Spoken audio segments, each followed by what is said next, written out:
este podcast de Vástagos Vampíricos, un podcast. Fíjate nada más, ¿es un podcast? Oficialmente es un podcast. Es un podcast ya. Un podcast de naturaleza vampírica en el cual hablamos de diversos temas que tienen que ver con los vampiros, ya sea a partir de mitos, leyendas, historia y hoy, por primera vez, a partir de la criminalística, ¿cómo se podría decir?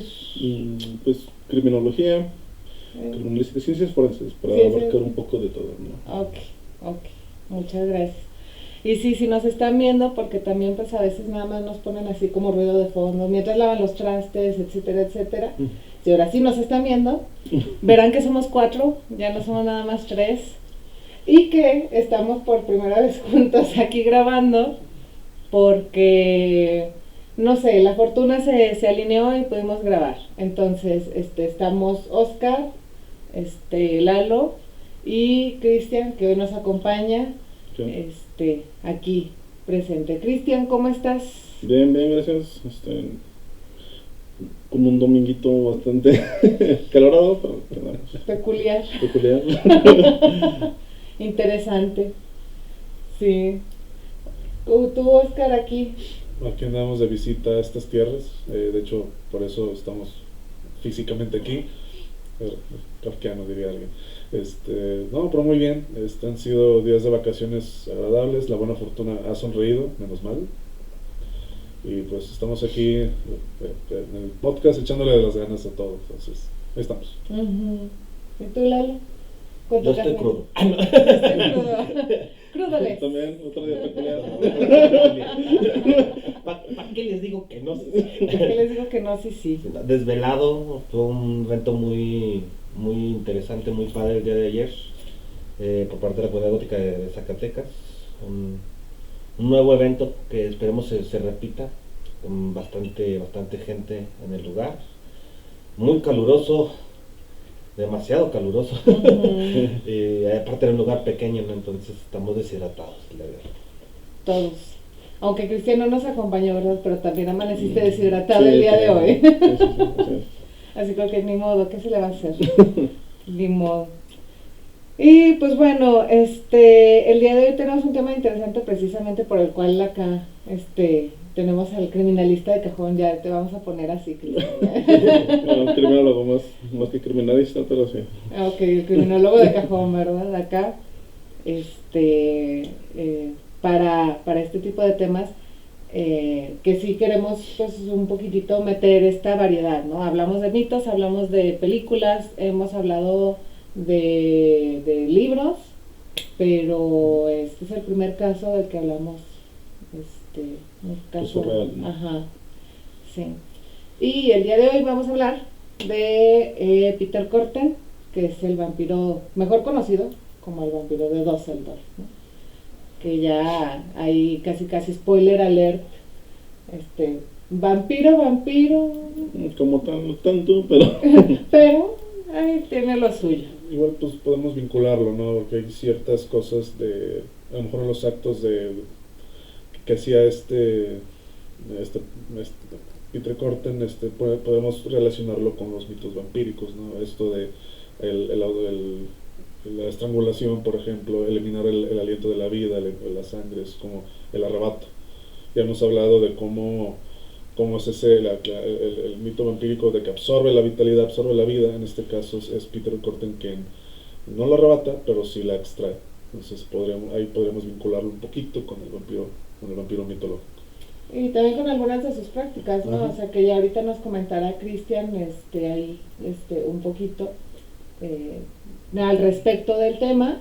O sea, como sí está muy justificado también decirle vampiro o no, ¿verdad?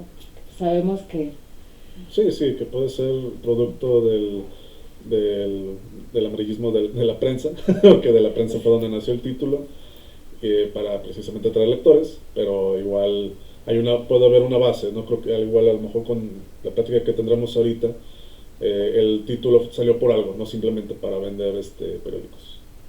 Como siempre pasa. Como siempre pasa. O sea, no es común en México claramente, pero... ¿Qué? ¿Aquí? Pero sí hay amarillismo. No. No. Sí, los muchachos satánicos, de marihuanos, ¿no? Es como que va a estar siempre en las páginas Sí, al no. frente. Sí, no. Pero este vampiro como tal, sí se sale un poquitillo ahí de esa idea, ¿no? Y ya Cristian nos comentará. Cristian, sí, antes de empezar, ¿conocías a Peter Corton antes de hoy? Antes de hoy, no realmente. Okay. Había escuchado, bueno, he estudiado sobre otros asesinos seriales que se manejaban de forma bastante similar a lo que me decía Fernando, porque al final de cuentas hay coincidencias, ¿no? Los perfiles de un psicópata, sobre todo un psicópata que se vuelve un asesino serial, que ya hablaremos un poco más adelante, que no todos los psicópatas son asesinos seriales, suelen coincidir su perfil criminológico tiene algunas coincidencias, entonces ahí viene. Ok, entonces todo lo que nos vas a exponer es dentro de tu expertise, análisis Sí, así es. y todo eso. Ok. Pues pues, presente sus credenciales, jóvenes. Bueno, diles tengo que primaria. te faculta. Tengo primaria. Tengo la primaria. Primaria trunca. Es que, sí, reprobé segundo semestre de prepa. Bueno, soy licenciado en criminología, tengo una maestría en ciencias forenses y victimología. Estuve cerca de 2 años dentro de la Fiscalía General de Justicia del Estado de Zacatecas, no propiamente trabajando, pero pues, prestando servicios ahí en el área de servicios periciales. Colaboré con el área de criminalística. Posteriormente ingresé a la Policía Investigadora, donde fui agente adscrito a la Unidad de Investigación de Accidentes Automovilísticos, pero por ahí nos tocó colaborar con la Unidad de Homicidios, secuestros, narcomenudeo y algunos otros, ¿no? Nada más como apoyo, no tanto como agente de esas unidades. De esto ya fue hace muchísimos años, pero pues, ¿Y el día de hoy? bueno, el día de hoy hago dictámenes periciales, principalmente enfocados al tema criminalístico, en el área penal.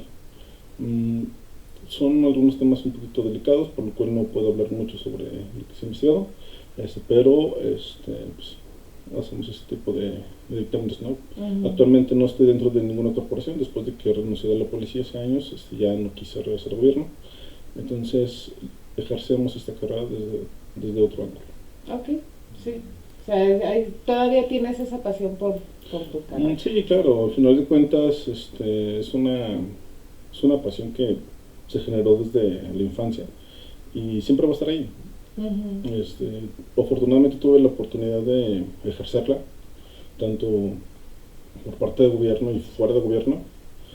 Distintas circunstancias que se presentaron me hicieron dejar esas instituciones, pero seguimos ejerciendo la carrera ya desde el ámbito particular, ¿no? Está bien. Muchas gracias, Cristian. Y así como lo ven, con todas esas credenciales somos sus amigos. O sea, no nos han cerrado porque no sabe cómo justificar que se junta con nosotros.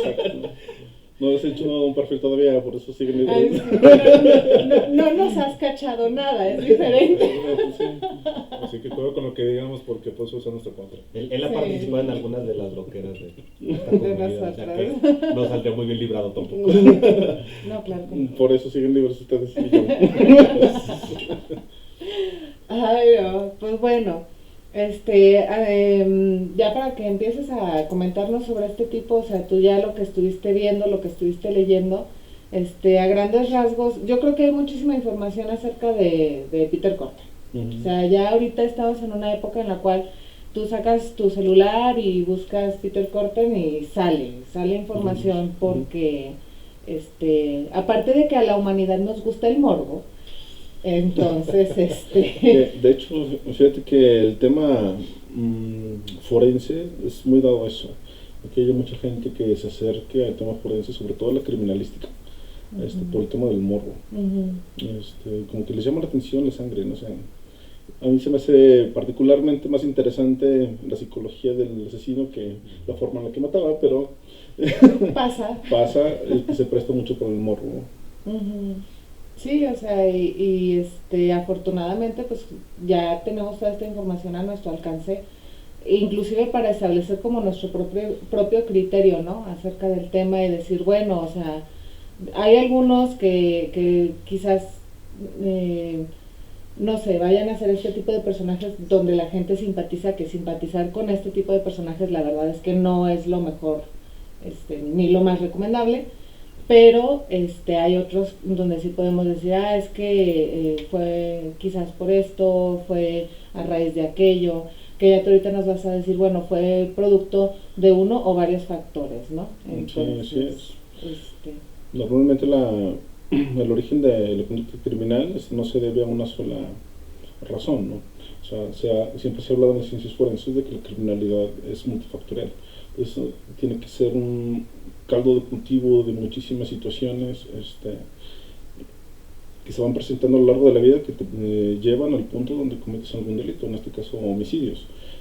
Pero sí, o sea, no hay una razón específica por la cual puede decir, bueno, la gente mata por esta razón, o porque tienen una falla en el cerebro, por ejemplo, que se hablaba en algún momento de los psicópatas, ¿no? Que ciertamente sí tienen estas alteraciones biológicas, pero hay toda una gama de situaciones alrededor que favorecen para que se lleven al desarrollo de estas conductas, no es una sola cosa. Y en ese caso, tú nos comentabas previo un poquito al episodio, que hay como un cierto porcentaje, ¿no? En este sentido. Claro, en algún momento se habló de que estadísticamente de 100 personas que habitan en el planeta, una persona es un psicópata, pero del 100% de psicópatas, el 1% llegan a tener la capacidad de matar. O sea, no por el hecho de ser psicópata o tener ese tipo de rasgos te vuelve un homicida, ¿no? Hay toda una serie de situaciones que hay alrededor de la persona que te pueden llevar a ese punto o no, que es lo que vemos, son los factores criminógenos, ¿no? Son factores endógenos y exógenos, es decir, factores internos de cada persona y factores externos que favorecen el desarrollo de esa conducta, como pueden ser las amistades, la familia, algunas adicciones y demás. Entonces, gracias a ese tipo de factores, no todo el mundo que tenga rasgos psicópatas se vuelve, bueno, rasgos de psicopatía se vuelve un asesino. O sea, eso es falso si en algún momento alguien me llevó a pensar que todos los psicópatas tienden a hacer eso. O que todos los que pasaron por algo, no sé, ¿no? Si te pasó trauma, algo como a este tipo de personajes, tú también vas a ser igual, ¿no? O sea, no tiene nada que ver. No tiene nada que ver. También ahí entra en juego lo que se conoce como la resiliencia, ¿no?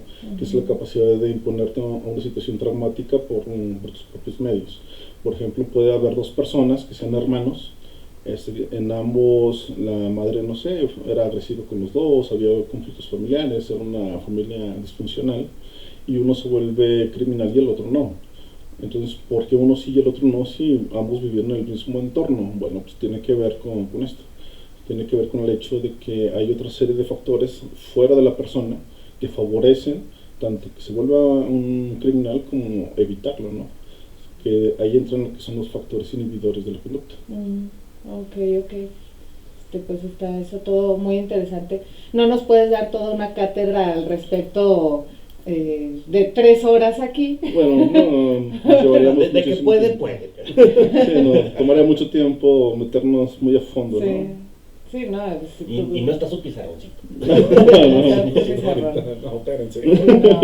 Son los mapas. Sí, no, pero entonces, en lo referente a Peter Korten, tú ya leíste un poquito al respecto, si nos quieres exponer, ya sea a partir de, pues en su infancia fue esto, lo que produciría esto. Bueno, tiene una historia bastante clásica de los psicópatas que son asesinos seriales, ¿no? Que empieza por una familia disfuncional, porque se hablaba de que él era testigo de cómo su madre era agredida por su padre.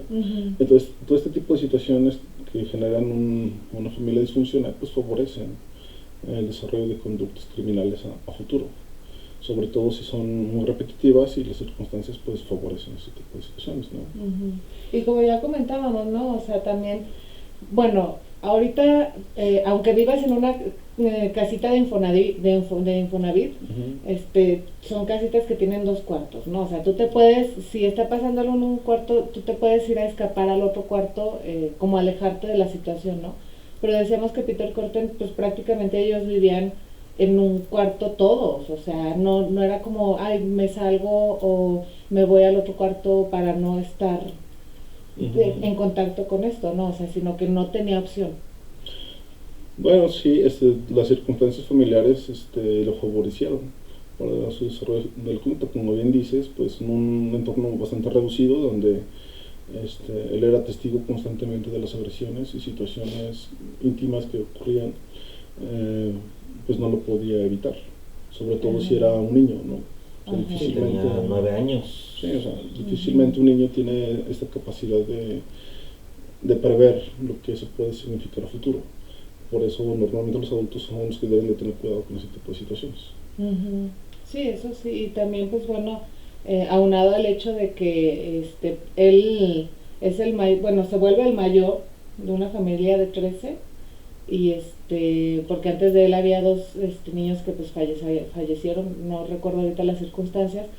Entonces, pues es el mayor, pero también es como pues con quien el papá se desquitaba más, ¿no? O sea, llegar y decir, voy a desquitarme con mi esposa, voy a desquitarme con mi hijo, voy a desquitarme con sus hijas, también llegó a hacerlo.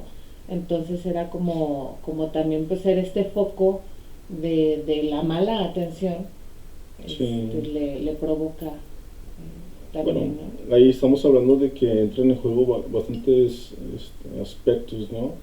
Tanto la situación precaria en la que estaban viviendo, como las constantes agresiones del padre hacia la madre, posteriormente que se reflejaban hacia él.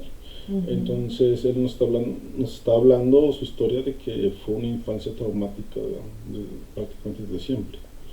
Y conforme fueron pasando los años, lo único que hizo fue empeorar.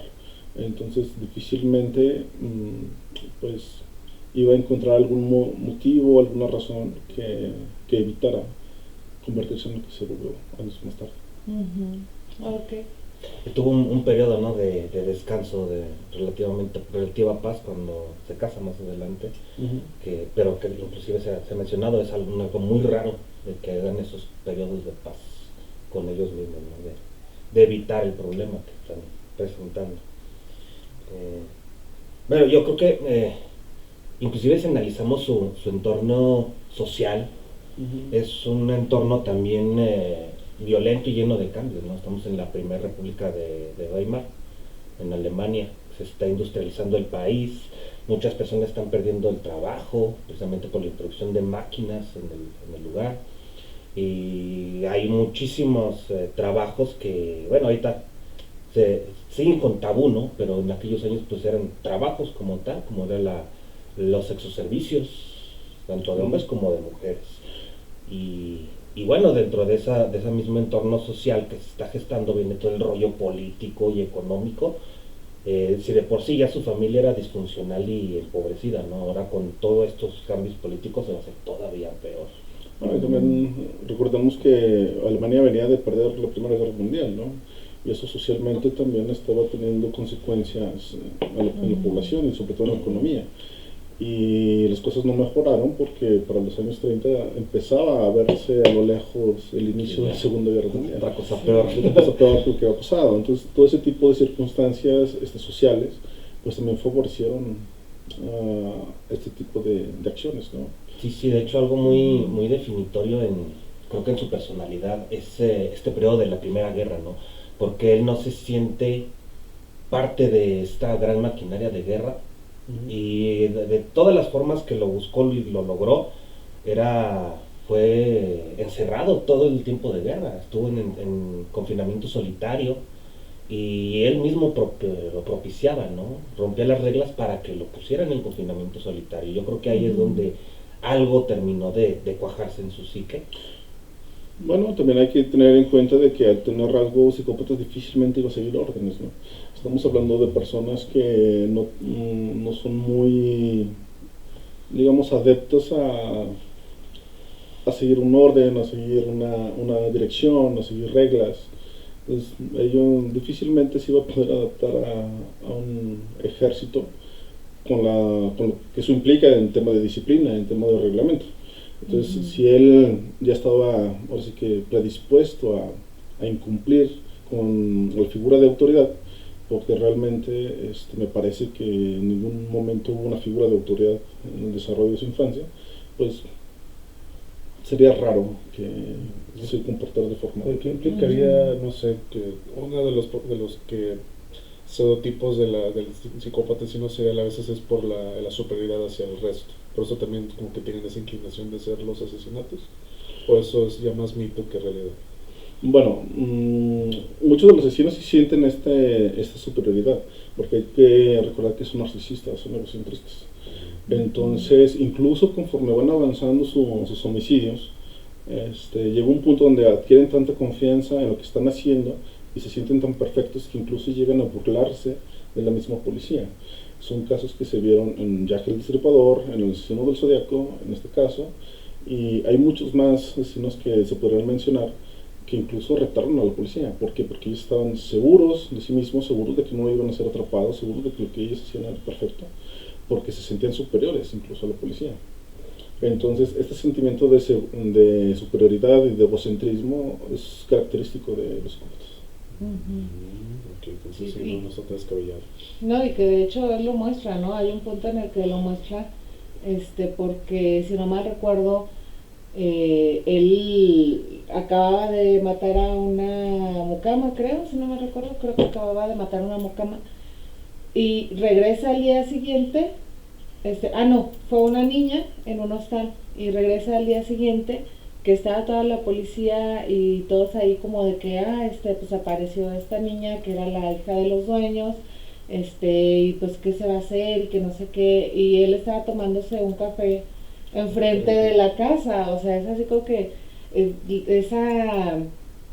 esa frialdad, para que llegues a ser así, Pues sí, es que es no ver ya, hablando de esta idea superior, es que ya no es ver a la humanidad como algo de mi nivel, algo como yo, es como estas veces que los ven incluso como mismos ganados, mismos animales, que por eso no es que, ¿por qué arman tanto alboroto por matar a alguien? No entiendo, es como que lo maté y ya. O sea, esa insensibilidad, ¿no? O sea, ese ya desapego completo hacia lo del resto, porque son como hormigas, o sea, no significa nada, es como, están en mi camino. Bueno, también hay que mencionar que el hecho de los psicópatas es una también de las características que tienen de la amplia gama y abanico de cualidades que tiene esta gente, es la falta de empatía, ¿no? O sea, la incapacidad de sentir empatía por las demás personas y sobre todo el arrepentimiento. Entonces, difícilmente un psicópata pues, lo vas a ver disculpándose y llorando. Normalmente, si lo llegan a hacer, va a ser por manipulación o porque quieren sacar algo, pero nunca por un verdadero arrepentimiento, porque simple y sencillamente son incapaces de tener contacto con ese sentimiento. Como esas emociones, ¿no? Sí, incluso si a un psicópata le hicieran un test de los que tienen el polígrafo, o sea, es muy probable que el polígrafo ni siquiera registre información, porque ellos se mantienen en un estado de totalmente relajación y son totalmente indiferentes a las emociones. Entonces no sienten culpa, no sienten arrepentimiento, mucho menos empatía. Entonces por eso es de que también su egocentrismo le lleva a hacer este tipo de actos, ¿no? O sea, una persona un narcisista con un alto nivel de egocentrismo, con aires de superioridad, y encima que lleva varias víctimas asesinadas y no es atrapado, pues sigue alimentando eso. Por eso hay registros también de asesinos que incluso entregaron cartas a la policía o les hicieron llevar cartas a la policía burlándose, ¿no? Ahí tenemos al Zodiaco, que era uno de los asesinos que mencionamos hace un momento, que hasta la fecha creo que hay una carta donde está codificado su nombre y siguen sin saber quién es porque no lo pueden decodificar. O sea, él mandó un código y dentro de ese código viene su nombre, pero hasta ahorita no hay nadie que lo pueda descifrar. Y lleva años sin investigar ese documento. Ay, pues todo ese tema es tan interesante, pero no lo podemos abordar sin contexto, ¿verdad? Entonces sí necesitamos, o sea, sí, pero no es lo correcto. No estabas empezando ya el programa. Ya llevamos como, no sé. Aquí empezamos por el final y ahora vamos por el principio. Desde el principio. Estamos divagando. Estamos divagando. No, pero son buenas divagaciones, o sea, porque no es información así como que al azar, así de, ay, sí, se me antojó decir que los, no sé, que los pulpos tienen 9 cerebros. Pues no. Ya lo dijiste. Ya lo dije. Bueno, a grandes rasgos, Peter Korten, fue como ya lo habrán imaginado, un asesino serial. Sí podemos decirle asesino serial. Sí, Sí. sí. Por lo que comentábamos hace rato, ¿no? Sí, pues un asesino serial. O sea, después, cualquier persona que haya matado más de 2 personas ya se puede considerar asesino serial. De hecho, se estima que después de la tercera víctima ya se considera asesino serial. Ok.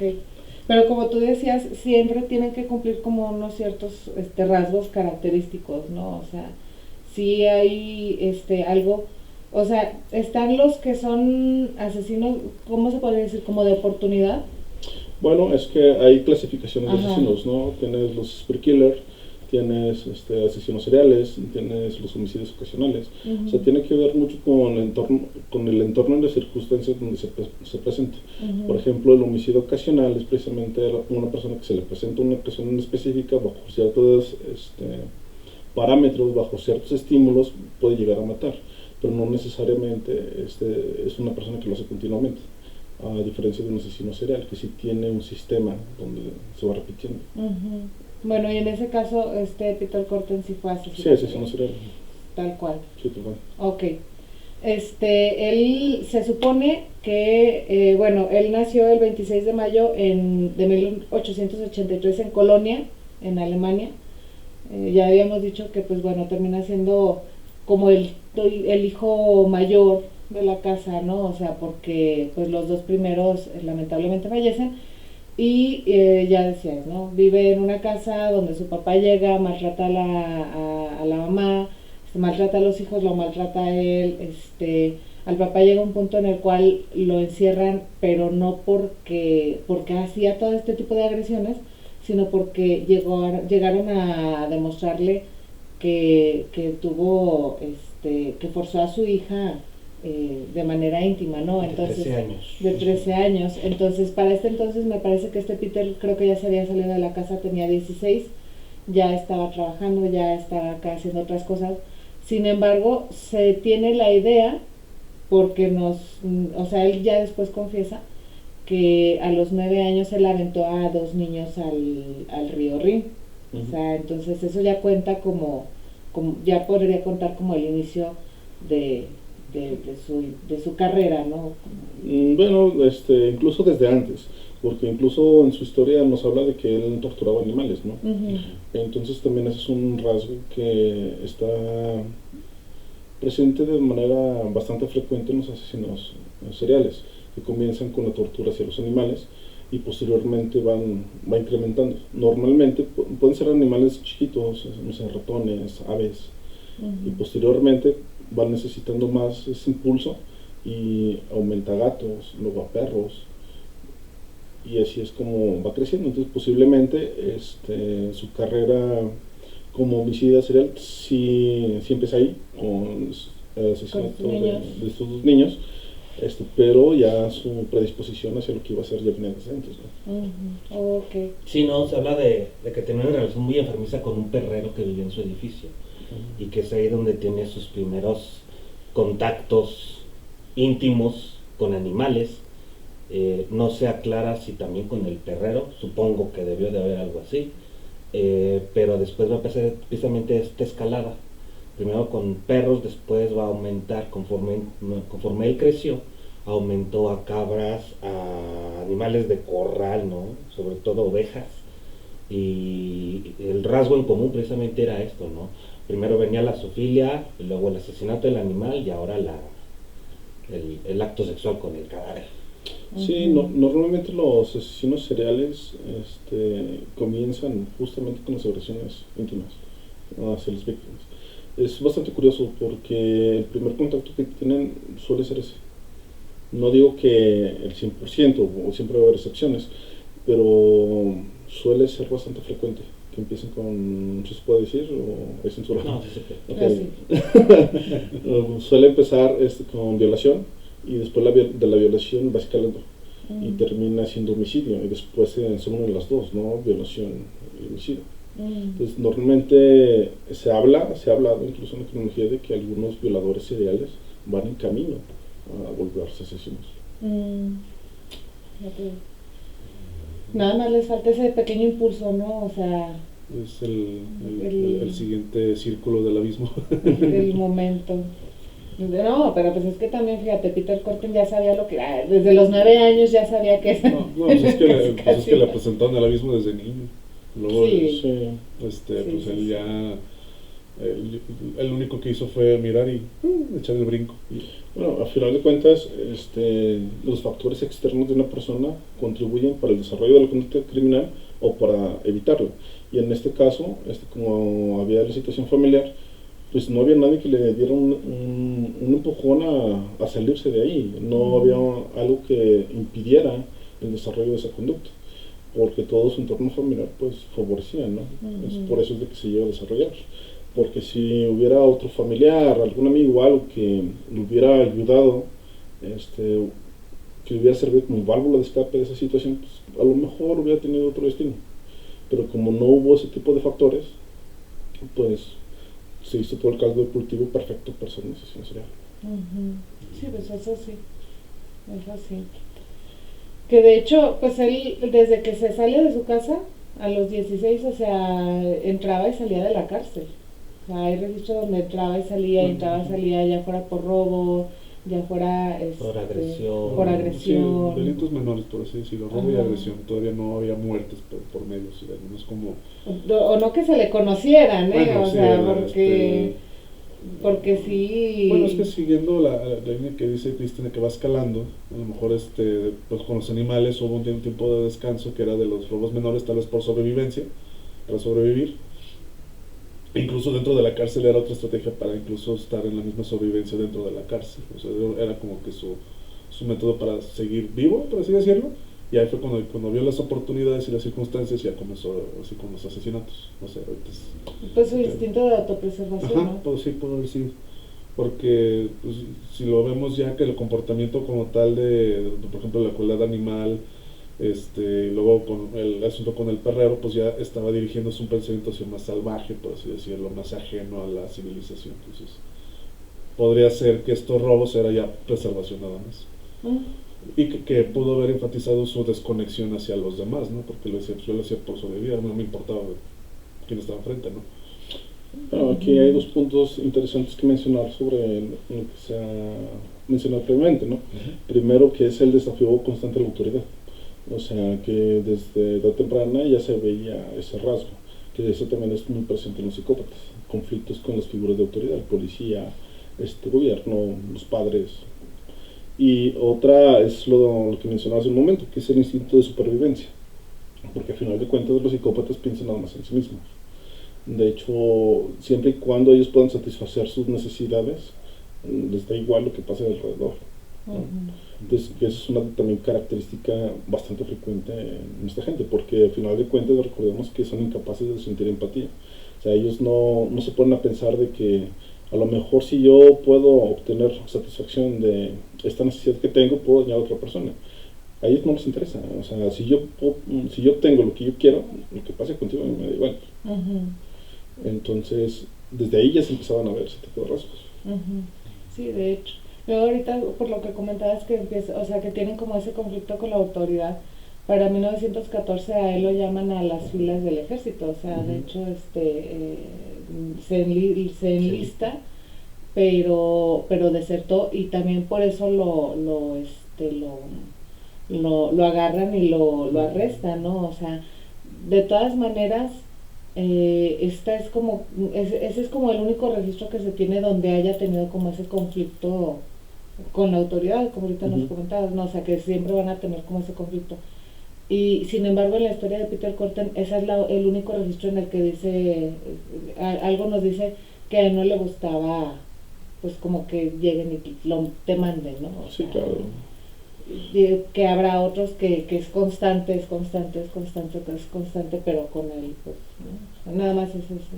Bueno, a lo mejor nada más ahí se registra, pero sin embargo, más adelante se reflejaban algunas otras cosas, ¿no? Por ejemplo, me voy a adelantar un poquito, cuando él ya se vuelve asesino serial como tal, él se burlaba de la policía. Entonces, desde ahí estás viendo que él tiene conflictos con la autoridad. Entonces, los conflictos con la autoridad siempre los tuvo. A lo mejor no hubo registros como tales, más que de la Primera Guerra Mundial, pero de que esa situación estuvo presente siempre fue un hecho. Entonces, y lo ves justamente cuando él se burla de la policía que está haciendo las investigaciones, queriéndolo atrapar y no lo encuentra. O sea, desde ahí se nota el narcisismo. Manda un mapa, ¿no? De Sí, donde así quedó es. una de las víctimas. Sí, como diciéndoles, ¿saben qué? Ustedes son demasiado brutos para Encontrarla, ¿no? Les voy a ayudar. Les voy a ayudar, sí. Que eso también habla del egocentrismo que tiene. De que si no fuera por mí, ustedes ni siquiera hubieran encontrado a esa víctima, ¿no? Ahí está reflejando un narcisismo y está reflejando ese aire de superioridad, que es típico en los psicópatas. Sí, pues sí. Sí, también, o sea, bueno, yo creo que cada uno nos gusta presumir de lo que hacemos bien. Haces un pastel y te sale bien, pues sí, obviamente a todo el mundo le vas. Pero en el caso de Peter Corten, amigo, como que ese no era el camino. Sí, claro. Y aún así presume, ¿no? O sea, y él sabe que está mal y aún así todavía. Bueno, es que a final de cuentas, para él no hay ni bueno ni malo. Es lo que él quiere. Y punto. Es lo que hay. Es lo que hay, es lo que yo tengo ganas de hacer. Si está bien o está mal, me da igual. Justamente por eso, o sea, porque no tiene un marco de referencia de autoridad. No hay ese marco moral, ¿no? Exacto. Que le haya definido eso. Exactamente. Y sin embargo, cuando él es liberado en 1921, después de que lo arrestan por haber desertado del ejército, sin embargo, conoce a su esposa que había sido una prostituta, y a ella llega a respetar, bueno, entre comillas a respetar, la verdad, porque estaba casado y todavía iba y buscaba salir con otras chicas, tener relaciones con otras chicas, pero a ella nunca, o sea, de hecho, ella nunca supo que él hizo, ¿no? O sea, hasta el final. Hasta el final. Y yo creo que lo intuía porque esta vez que se lleva a una chica de picnic, que es cuando ya empieza con esto como de querer tomar sangre. Yo creo que ya ves que a grandes rasgos él se lleva a esta chica de picnic, están acá como comiendo y todo, y en eso la mata, o sea, la ataca y la mata, ¿verdad? Entonces le abre el cuello, y empieza pues como para querer tomar la sangre, pero pues le sale el chorro, la sangre se tira, no alcanza pues ahí como que tomar, llega y mueve el cuerpo para esconderlo, no lo puede dejar así como a la intemperie, y llega a la casa todo lleno de barro, lleno de tierra, lleno de sangre, y la mujer pues le dice, pues ¿qué pasó, no? O sea, como que cualquier persona normal diríamos, obviamente pasó algo malo, ¿no? Sí, claro. No es como que todos los días llega tu esposo con sangre en la camisa y te parece lo más normal del mundo. Bueno, ¿no? a menos de que trabaje en el Es que rastro. me dio un banquetazo. Mira, con esa esquina que no vi, ahí me dio mi madre. ¿Ves esa esquina? Sí, yo no la vi. Yo no la- Con eso te digo todo, ¿no? O sea, eso se me hace muy raro porque, o sea, la mujer todavía hasta le preguntó. Yo intuyo que hay otras personas que en este contexto se habrían dicho, pues tú que te metes y etcétera, etcétera, pero para ella, o sea, él hasta le responde así como que no te preocupes, no pasa nada, todo está bien y tan, ¿no? O sea, como hasta calmándola, o sea, se podría decir que ahí él sí tenía como un cierto interés. Puede ser. O sea, sí, puede ser que haya, digamos, un vestigio de de sentimiento De hacia ella, humanidad. de humanidad hacia ella en particular, Ajá. porque a lo mejor de alguna manera pues, estaba proyectando la figura de la madre, ¿no? Que le hizo falta en la infancia, puede ser una explicación. Ujú. Pero de todos modos, o sea, normalmente los asesinos seriales rara vez son descubiertos por su familia. La familia suele enterarse de las situaciones ya hasta que son capturados. No, y ella se enteró porque él le dijo, o sea, ni siquiera porque lo hayan capturado. O sea, ella se enteró porque llega un punto en el que él se abre la recompensa para capturar al vampiro claro. de Düsseldorf. Que incluso lo propone, ¿no? Ajá. Que ella lo entregue para que cobre de nuevo la recompensa. Ajá, o sea, todavía hasta ahí sí dices, ni ella sabía. O sea, ni siquiera porque salió en los diarios el vampiro de Düsseldorf, tales víctimas y que no sé qué, y etcétera, etcétera. O sea, como que para ella, igual y ella nunca lo conectó. Yo sé que todos somos lentos en alguna manera, yo también lo soy. Yo tampoco lo habría conectado, supongo, pero quizás ella nunca lo conectó hasta que llega y le dice, no, sabes que está esto, tú necesitas lana, te vas a quedar sin el ingreso que yo proveo a la casa, entonces pues sí, Pero entrégame, ¿no? Ahí hay una pregunta bastante interesante. ¿Realmente lo hizo para ayudarle a ella con el dinero? ¿O fue porque él veía que nadie daba con él y él necesitaba reconocimiento? Necesitaba que por lo menos una persona supiera que él era el artífice de eso. Sí. Bueno, para entonces ya había muchas víctimas que lo habían descrito. Ujú. Sí había retratos robot, como les llaman, esos dibujos Sí. del personaje, ¿no? Pero pues realmente en un país que era el 99% altos, rubios, de ojo de color, pues no servía de mucho las descripciones, ¿no?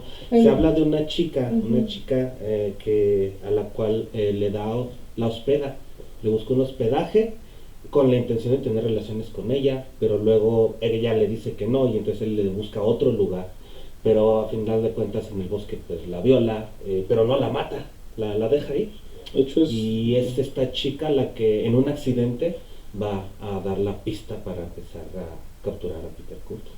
Sí, de hecho, fíjate que es interesante ese punto que tocas, porque normalmente cuando los asesinos seriales son atrapados es justamente por una víctima que sobrevive. Porque llega un punto donde ellos adquieren tanta confianza en lo que están haciendo y se sienten intocables y se vuelven descuidados. Está mal, pero es la estrategia que tiene la policía. O sea, para atrapar a un asesino serial necesitan que sigan matando. Porque al final de cuentas así es como lo van a poder perfilar, así es como lo van a poder localizar y en algún punto va a cometer un error.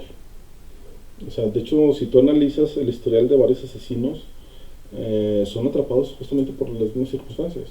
O sea, víctimas que ellos dieron por muertas y al final de cuentas son los que los describen, son la razón por la cual dan con ellos. Entonces en este caso pues se vuelve a repetir, ¿no? O sea, es que pareciera que al hablar de asesinos seriales estás hablando de la misma persona, porque hay muchos patrones que coinciden con muchos perfiles y muchos asesinos seriales. O sea, independientemente del asesino que tú menciones, vas a ver patrones, vas a ver constantes. Justamente eso es lo que hace la criminología, ¿no? Establecer perfiles para poder localizar este tipo de personas. Porque la misma criminología se ha dado cuenta de esas situaciones, que hay patrones muy repetitivos. Y este caso tiene un patrón que es bien característico, ¿no? Que es la sangre. La sangre, este gusto tanto por ver la sangre brotar, escucharla y después cómo va a evolucionar y crecer al consumirla, ¿no? Bueno, al querer consumirla, ¿no? Porque está el registro donde hasta él mismo dice, ok, quise tomarla y no me gustó, mira, eso no es para mí. No me gustó. Él creía porque le excitaba al sonido de la sangre, era el modo en que podía incluso tener una eyaculación, creyendo que bebiéndola se completaría el ciclo de la máxima éxtasis sexual, ¿no? ¿Qué es lo que le dice al verdugo o al psiquiatra de la prisión, ¿no? De sus últimas palabras. Déjalas para el final. Ya lo voy a dejar para el final, perdón. Alerta de groovy ese asunto. Les debería de haber puesto alerta de spoiler. Pero es algo común en este tipo de asesinos, ¿no? Este tipo de personas, esa motivación por la sangre, por el... No sé, de alguna manera. Porque no todos mataban tan violentamente como como este, ¿no? Bueno, aquí con el tema que mencionaba sobre el tema de la eyaculación y la excitación con la sangre, pues estamos hablando de filias, ¿no? Que se presentan mucho en muchos asesinos. Otro ejemplo bastante particular, similar a pues es André Chikatilo. André Chikatilo tenía la misma situación. O sea, él al momento de ver sangre y ver cómo estaba protegiendo a una persona, él tenía excitación sexual, cosa que no podía conseguir de manera normal.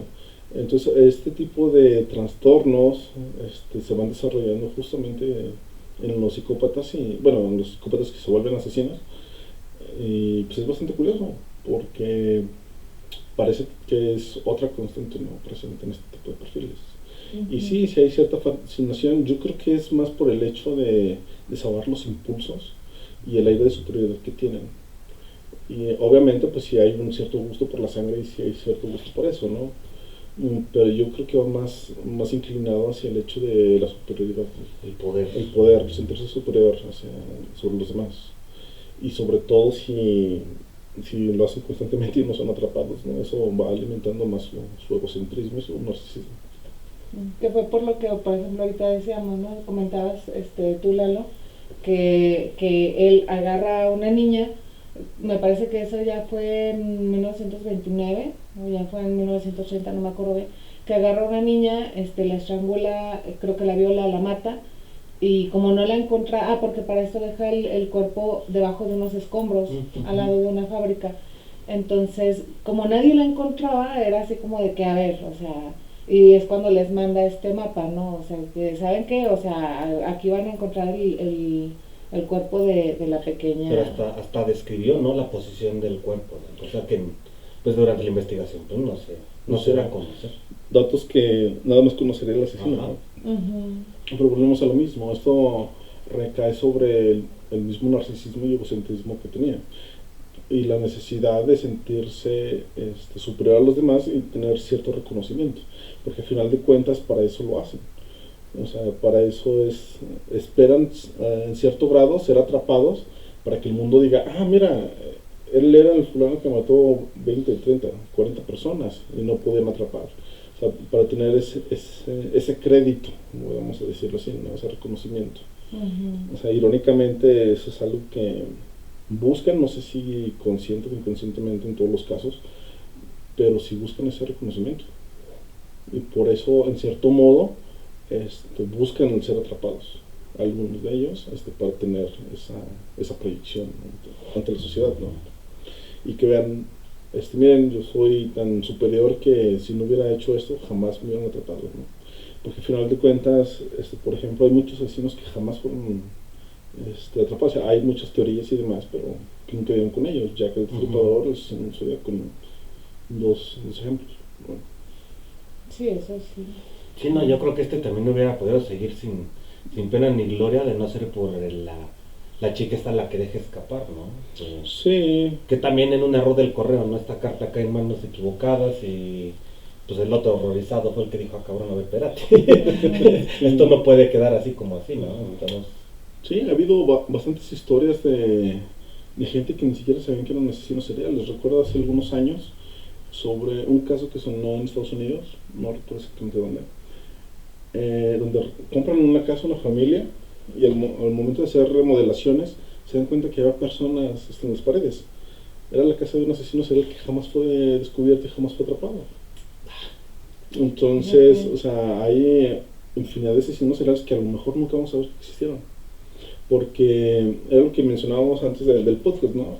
Hay un periodo de enfriamiento que tienen los asesinos seriales. O sea, tienen su víctima,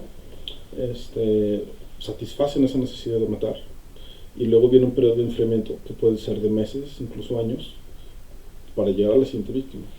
Entonces, cuando tienes ese tipo de periodos tan longevos entre víctima y víctima, difícilmente te pueden encontrar, sobre todo si te estás moviendo geográficamente.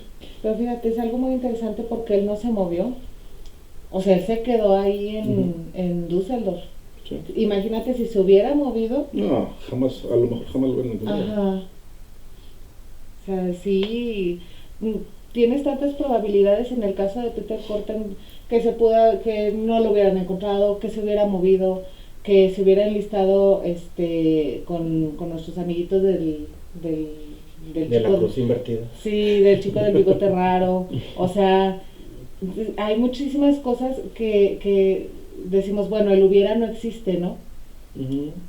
Pero ¿qué tal si hubiera pasado? Bueno, seguramente, como estaban las situaciones, y esto obviamente estamos hablando sobre hipótesis Ajá. y nuestra visión personal, ¿no? Ujú. Pero seguramente si él hubiera seguido y hubiera continuado vivo para la Alemania nazi, quién sabe qué tanto más hubiera hecho. Sí. Sí, la Alemania nazi fue un caldo de cultivo terrible, ¿no? Sí, Para este claro. tipo Para de muchísimos. personalidades Porque- por todos lados. Imagínate, claro. o sea, estás en una situación en la cual puedes cometer cualquier tipo de delito en completa Impunemente. impunidad. Ujú. Entonces, si una persona normal se sentiría seducida por eso, imagínate ahora un psicópata. O sea, poder... Y ahora uno sádico, como era Peter Cushing. Sí, sí, sí. Ujú. Entonces seguramente hubiera aprovechado esa oportunidad. Y digo, obviamente estamos hablando sobre teoría, sobre una posibilidad, porque pues, no se presenta, pero yo pienso que pudo... Por apenas 3 años se escapó esa posibilidad. Sí. 3 añitos Ujú. nomás. Pero bueno, es lo que mencionamos hace rato, ¿no? O sea, el exceso de confianza que tuvo. Ya llevaba muchas víctimas, ya llevaba mucho tiempo haciendo eso sin ser atrapado y sin siquiera la policía tener un norte al concreto para dar con él. Pues obviamente se confió. Que es lo que hacen todos los asesinos seriales en algún punto, se confían. Llegan a un punto de tanta soberbia y tanta superioridad que les da igual. Ujú. O sea, sienten que son intocables. Sí. Y esas son las oportunidades que justamente espera la policía. Ujú. No, y de hecho, o sea, eso se deja ver mucho también, porque incluso el día que esta chica María, que es la que lleva a los oficiales a su departamento, o sea, hasta este Peter Corten se queda, porque se supone que es un departamento, llega esta chica con los oficiales. Entonces es algo así como de que, pues sí, es este departamento, subes las escaleras y está aquí, que no sé qué. Venía bajando Peter Corten, ¿no? Y todavía se quedó parado así como que, o sea, está viéndola a ella y viendo a los oficiales. O sea, pero pues no pasó nada, ¿no? Ni ella dijo en ese momento, por el miedo que le tenía, ni los oficiales sabían que precisamente se refería a él. Y luego todavía sale, se mete al departamento, van, lo buscan, no lo encuentran, pero él sale, se vuelve a meter y después sale hasta con una gabardina y con sombrero. con sombrero, pero todavía les pasa, o sea, todavía es así como que, pues pasa por ahí por donde está, o sea, ese descaro de... Sí. Están tan pendejos que ni así me agarran. Prácticamente yo creo que eso fue lo que la razón por la cual lo hizo, ¿no? O sea, volvemos a lo mismo. O sea, no daban con él, incluso teniéndolo enfrente, imagínate la satisfacción para él. O sea, donde lo tenían enfrente para dar con él y les pasa de largo. O sea, eso alimentó aún más el ego que tenía. Sí, pues sí. Sí, todavía es como decir, pues, me les escapé, ¿no? O sea, Sí, sí, sí. lo logré. Pero pues bueno, finalmente sí lo encuentran, ¿no? O sea, sí lo encuentran. De hecho, justo antes de que él cometa como un crimen acá espectacular, ¿no? Justo antes de que cometa un crimen espectacular, pues lo encuentran y ahora sí lo agarran, ¿no? Pero ojo, esto recordemos que es gracias a que la esposa va y dice, no, ¿saben qué? Yo sé quién es el vampiro de Düsseldorf, vive aquí, es mi esposo, lo van a encontrar así, ya sabe que no sé qué, o sea, también está esa posibilidad de qué tal que la esposa le hubiera dicho, no, o sea, no voy, no, yo no digo, yo no hago, ¿no? Pero sí, pues sí, o que se hubiera esperado, inclusive que se hubiera esperado la esposa para ir a decir, también es así como que, bueno, pues, como dices tú, lamentablemente necesitan que siga matando para entonces saber si poderlos atrapar. Sí, o sea, realmente es trágico eso, pero es la única forma de atrapar a esa gente. O sea, porque son tan astutos que si matan una o dos personas y desaparecen, difícilmente van a saber quiénes son los responsables de esos homicidios, ¿no? Hablando de esta evasión, bueno, se habla también de que primero utilizaba con tijeras, se doblaron, entonces empezó en el cuchillo, pero estuvo el pensamiento de, no, espera, va a ser, en caso de que me encuentren, el cuchillo va a ser más fácil de, como de triangular, tú fuiste tú. Y empezó a cargar un martillo, que es algo que a lo mejor era muy común por esta temporada de construcción o algo, y era más fácil decir, sí, soy carpintero. O sea, ese pensamiento, o sea, que es obviamente evasivo de la autoridad, de que yo incluso soy tan listo que no me van a cachar, que a la vez se le cumpliera, porque incluso la misma policía se refería de que es que lo que está pasando pueden ser más de una persona, pueden ser dos o tres, pensaban que eran varios en el mismo lugar, entonces eso lo hace más, que lo haya hecho más frío tal vez, bueno, no calculador, vaya, o sea, que lo haya hecho más, que le hayan inflado tanto el ego, tanto, pero eso lo habrá hecho más, ¿cómo decir? Más difícil de encontrar en ese caso. Que el hecho de que utilizaran un martillo. Ajá. Bueno, normalmente los asesinos seriales tienden a utilizar armas que les permita hacer sus actos de forma más personal, ¿no? O sea, puede ser picahielos, cuchillos, martillos, cualquier cosa de forma cercana, exacto, más cercana. Difícilmente vas a ver un asesino serial que utilice un arma de fuego, por ejemplo. O sea, son muy poco comunes, justamente porque buscan desahogar sus impulsos mediante estos medios, ¿no? Y ahí nos habla también de la capacidad de planificación que tenía él, de poderse anticipar. Si me encuentro la policía cerca, ¿qué puedo decir? Nada, pues tengo un martillo, soy trabajador, ¿no? Algo que él ya estaba previendo. Entonces ahí ya te está hablando de una anticipación y una planificación que él tenía.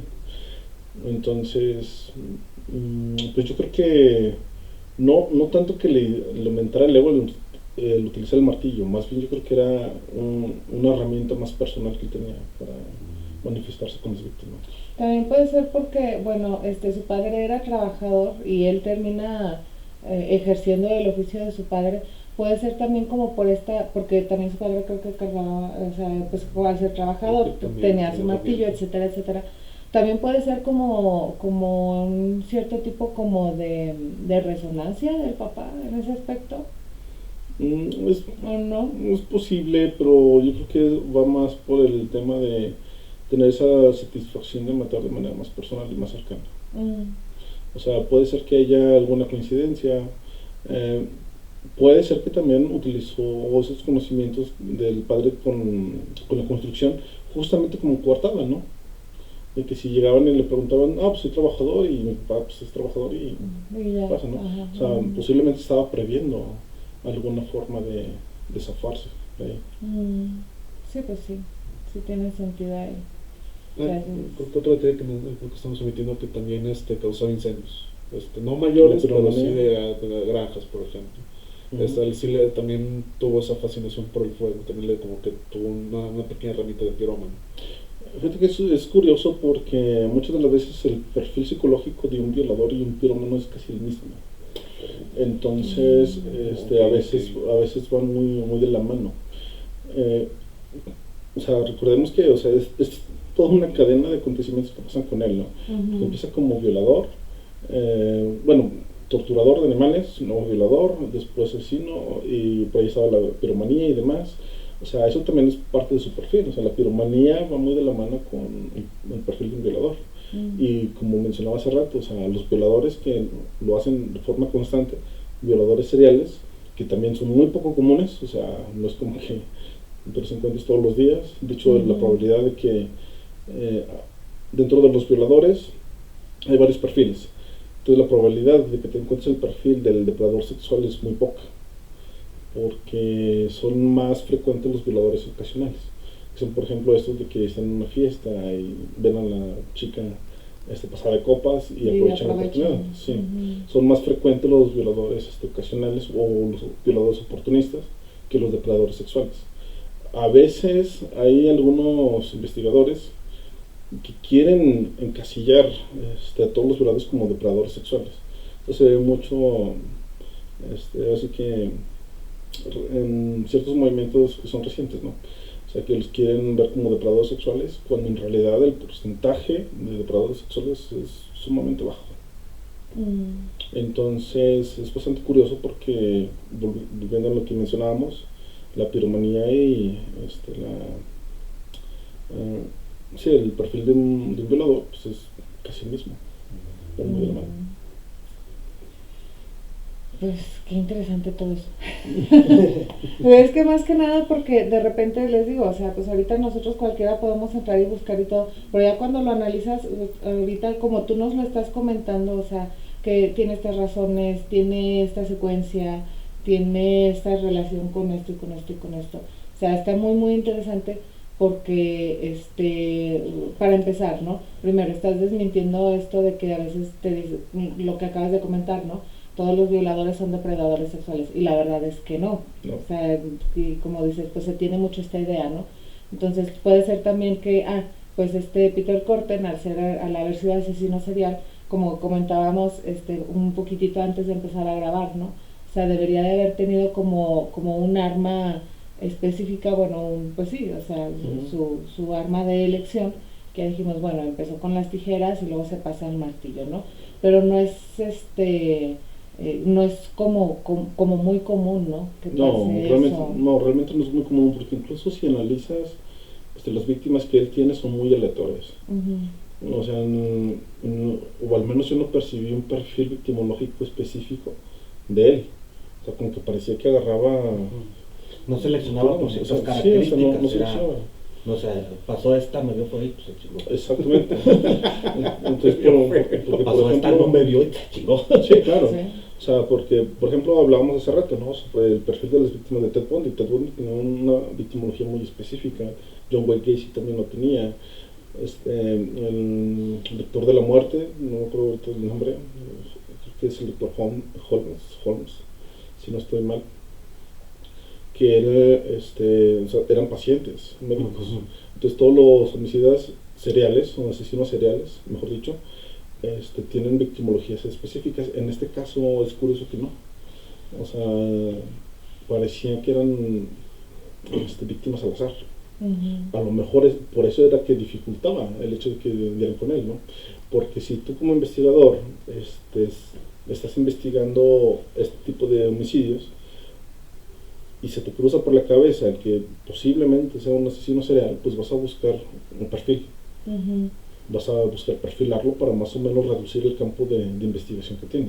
Que eso es lo que hace el perfil criminológico, ¿no? Va reduciendo el campo de investigación. Incluso hasta para, como no sé, o sea, como hasta para ponerle una trampa, ¿no? Pues es que normalmente, no sé, vamos a decir, ¿no? Agarra puras mujeres que salen del bar a las 3, 4 de la mañana y que visten así ya sabe, y vamos a ponerle un agente encubierto que vista así ya sabe, que cumple, o sea, inclusive hasta para eso, pero pues en este caso no. Pues, ¿cómo podrías hacer eso si no hay un perfil?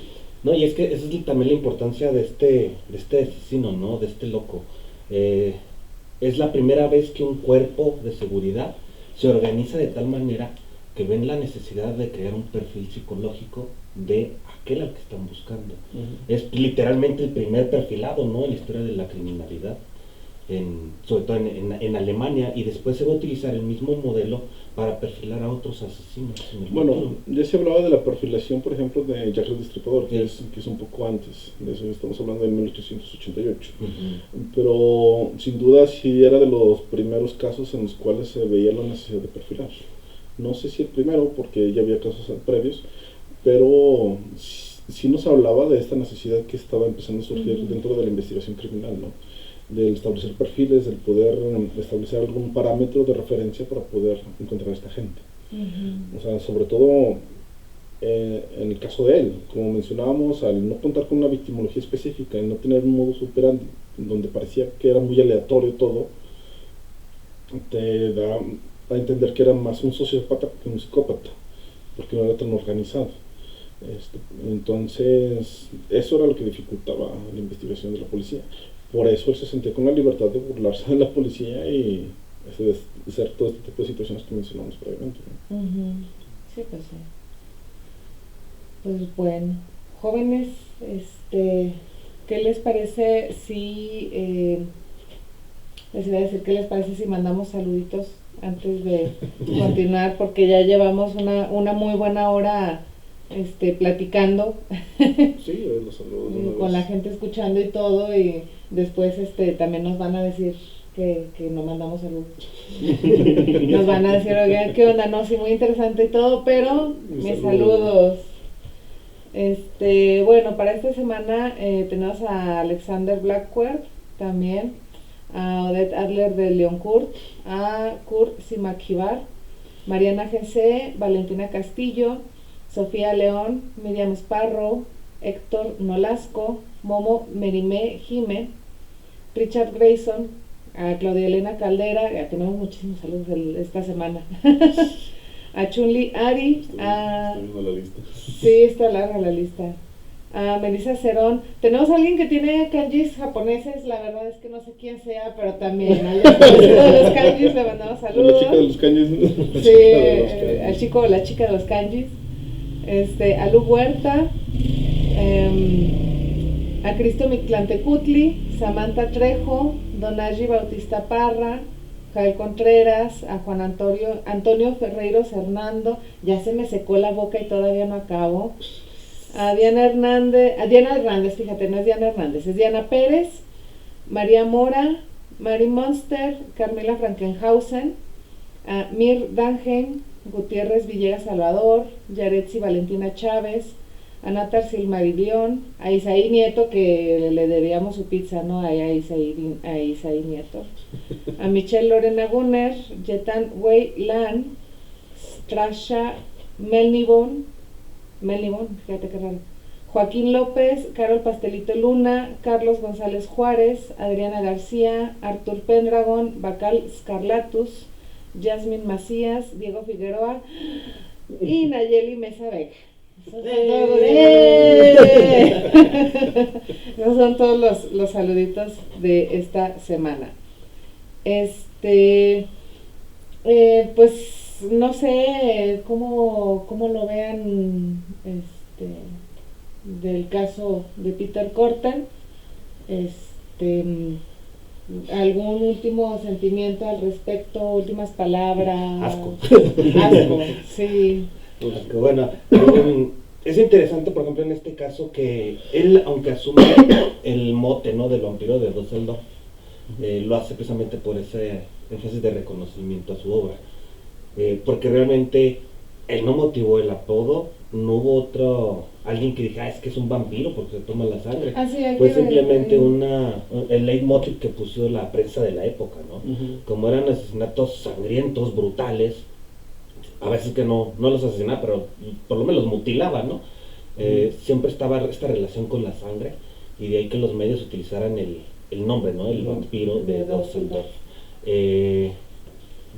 Supongo que es ese mismo leitmotiv, esa motivación que le da la prensa, la que lo va a llevar a intentar consumir la sangre. Sabemos que el cuerpo humano no está diseñado para alimentarse de sangre. Claro, sí, ¿no? Es imposible hacerlo, ¿no? Por la enorme cantidad de hierro primero que se encuentra en la sangre, viene el vómito inmediato, prácticamente. Incluso se habla de que en grandes cantidades llega a ser tóxico, ¿no? O sea, justamente por esas concentraciones de hierro. O sea, sí es muy bueno para la proteína, me parece, pero para todo lo demás es bastante dañino. De hecho, es una muy buena tinta. Hay recetarios del siglo XVI-XVII que utilizaban una tanto de sangre de animal o de X animal para generar una tinta que durara más, ¿no? Y era precisamente por la concentración de hierro que tiene. Pero el ser humano pues no está diseñado para eso. Sí, no. Sí, y tampoco para ponerse mascarillas de sangre, recordémoslo. Sí, no, eso. No, pero es que también el tema con las mascarillas de sangre, ya vamos a empezar a divagar. El tema con las mascarillas de sangre es que tiene que ser hecho por profesionales y etcétera, etcétera, ¿no? Y estos casos que se volvieron muy populares, donde hubo, creo que les pusieron mascarillas de sangre y las contagiaron, creo que de VIH, no recuerdo qué, fue precisamente porque no fue manejado con el cuidado y con todo esto de una manera adecuada. Claro, no es un ambiente controlado. Bueno, sí. Aparte es algo es una práctica bastante peligrosa, ¿no?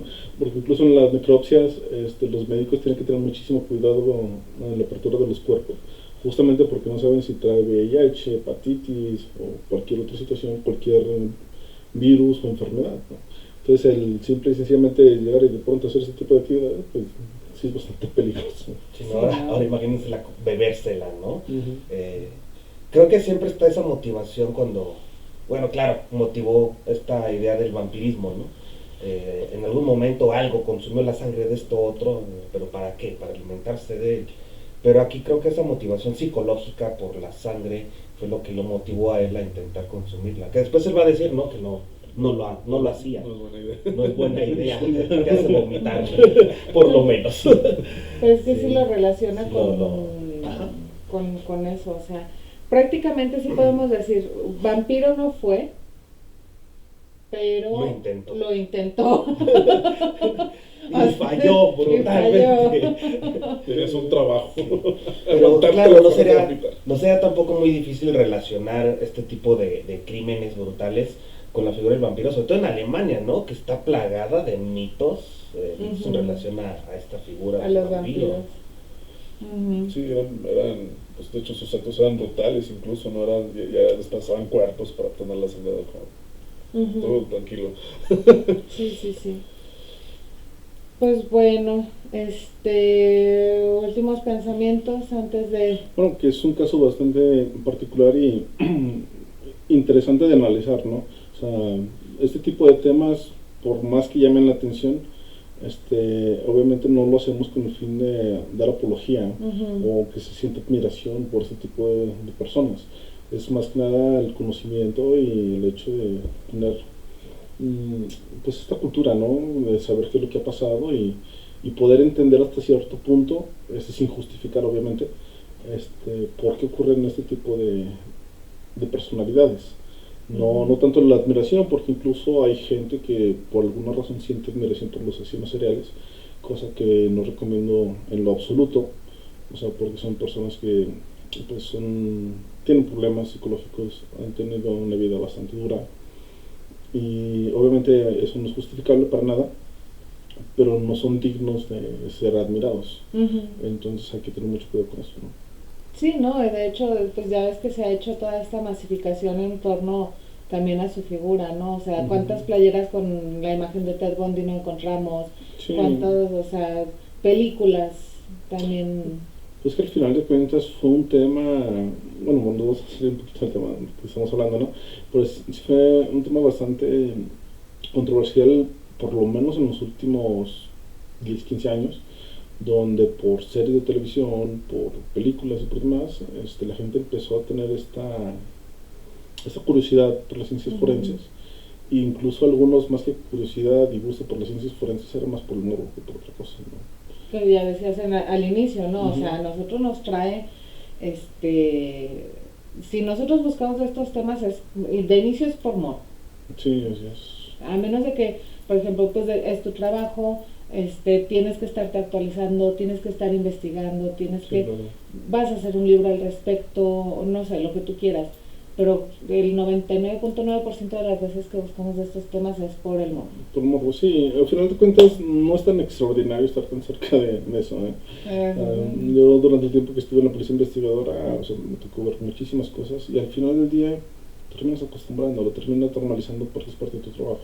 Pues tampoco es como que sea una cosa tan extraordinaria estar viendo cuerpos y sangre todo el tiempo. De hecho llega un punto en el que incluso hasta te fastidia. Entonces, si les llama este tipo de temas, pues los invito a investigar, a documentarse, todo con el fin de tener conocimiento cultural general, no tanto por el hecho de sentir admiración por esta gente. Sí, de hecho, o sea, sí hay que...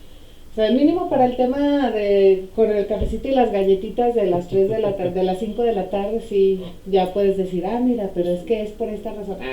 Bueno, por parte de esa admiración es porque hace cosas que a lo mejor uno no podría hacer nunca, ¿no? Es como que, que por eso me atrae más, porque a lo mejor está en instinto asesino, pero no me atrevo a hacerlo, entonces por eso es como la atracción de ello. Sí, claro, como lo prohibido atrae, ¿no? Sí, de hecho, mucha de la fascinación que hay sobre los asesinos seriales es por eso. O sea, porque como es gente que se mueve fuera del marco de la ley, es gente que no le interesan las consecuencias, es gente que hace lo que quiere literalmente, o sea, eso atrae, como bien decía Lalo, ¿no? O sea, el ser una persona a la cual no le tenga miedo absolutamente nada ni a las consecuencias, o sea, dices, wow, o sea, a lo mejor yo veo la tienda, veo que no están las personas y tengo la oportunidad de robarme un refresco y no lo hago porque tengo miedo, que me fueran a atrapar por una coca. No me vayan a cachar, ¿no? Sí, y este tipo mató a más de 30 personas, o sea, sin ningún tipo de remordimiento, o sea, pues de qué está hecho, ¿no? Entonces eso es lo que te llama la atención a algunas personas y de ahí empieza a surgir esta admiración a estas figuras, donde incluso llega el caso donde hay personas que han llegado a proponer matrimonio Ah, sí. a asesinos, ¿no? Tenemos el caso de Ted Bundy. No, se han casado, ¿no? Sí, No se sí. lo logró. Bueno, pero ahí la chica tenía fines ulteriores, ¿no? Ya quería, ya se veía viviendo cómodamente en Las Vegas, cobrando su rentita del cuerpo de Manson, ¿no? Eso... No hay amor sin tres. Sí, no, sí, no. ¡Hora! No, tú no, mi amor, tú no. Pero él les da, fíjense, o sea, bueno, volviendo un poquitito a ese tema, sí, no hemos comentado lo que pasó ya al final con sí. este tipo. O sea, eso sí se nos está pasando, ¿no? O sea, que ya después, bueno, cuando lo atrapan y todo, a él lo encuentran afuera de la iglesia de San Roque el 24 de mayo, entonces lo rodean los policías y para él es como de que no, pues sí, o sea, como que ni era sorpresa, ¿no? O sea, Ya lo como, esperaba, en cierto modo. ajá, por lo que ella le había dicho a la mujer, también, ¿no? O a lo mejor era lo que él necesitaba para tener el reconocimiento, ¿no? Porque imagínense. Y a mitad del día te atrapan, ¿no? Todo el mundo Sí, te ve. sí, exactamente. O sea, volvemos a lo que mencionamos hace rato, la necesidad de sentir ese reconocimiento, porque a lo mejor si él no hubiera sido atrapado, hubiera estado esta figura del asesino mítico alemán que mató un montón de personas y que jamás fue encontrado al estilo de Jack el Destripador. De la Dalia Negra. De la negra, exacto. Pero nunca hubieran sabido quién es. Puedes teorizar. Puedes teorizar. Sí, de hecho hay una parte, ¿no? Donde también teorizan que por eso daba a conocer el lugar donde estaban enterrados los cadáveres, porque él tenía la idea de que si no les daban cristiana sepultura, se iban a levantar para ir a cazarlo a él, ¿no? Entonces, o sea, fíjate. él también tenía esa creencia alrededor del mito del vampiro bien desarrollada, como lo hemos estado viendo en otros episodios, ¿no? O sea, este ser que no fue reconocido en muerte se va a levantar y va a ir a cazar a su O sea, asesino. él sí quiere que lo reconozca la gente en la calle, así porque, mira, casi, no mami, míralo, es el vampiro de Düsseldorf. Eso justamente por eso.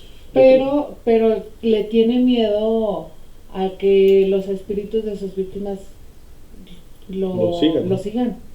Qué curioso. Eso es algo muy curioso. Esa tendencia a la superstición también es... ¿Cómo entraría aquí dentro de eso? O sea, es muy alemana, ¿verdad? También, pero... Bueno, sí, pero no, a lo mejor eso va más inclinado por el tema cultural y social del país, ¿no? Sí, porque los alemanes sí son muy así. Como bien lo menciona Atenas. A lo mejor por ahí hay un tema cultural, porque pues es la primera vez que se ve que un asesino serial tenga ese tipo de miedos. Bueno, O supersticiones. Supersticiones más bien, sí, porque a lo mejor ya cuando estamos hablando de alguna ¿cómo se llama?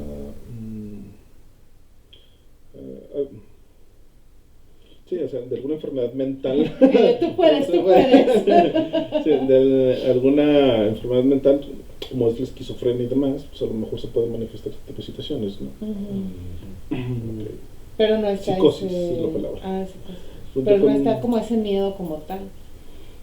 Pues es la primera vez que veo que un asesino serial tiene ese tipo de pensamientos. Sí, o sea, siempre y cuando no esté relacionado con temas como la esquizofrenia o algún tipo de psicosis que le lleve al lado de las alucinaciones, ¿no? Sí. O sea, porque hasta donde vi, no se le diagnosticó esquizofrenia, si no estoy mal. No, y también en aquellos ayeres, o sea, para que hicieras un diagnóstico así, sí. Estamos hablando hace 100 años, un poquito más. A lo mejor se tenía, no hay registros, es una posibilidad.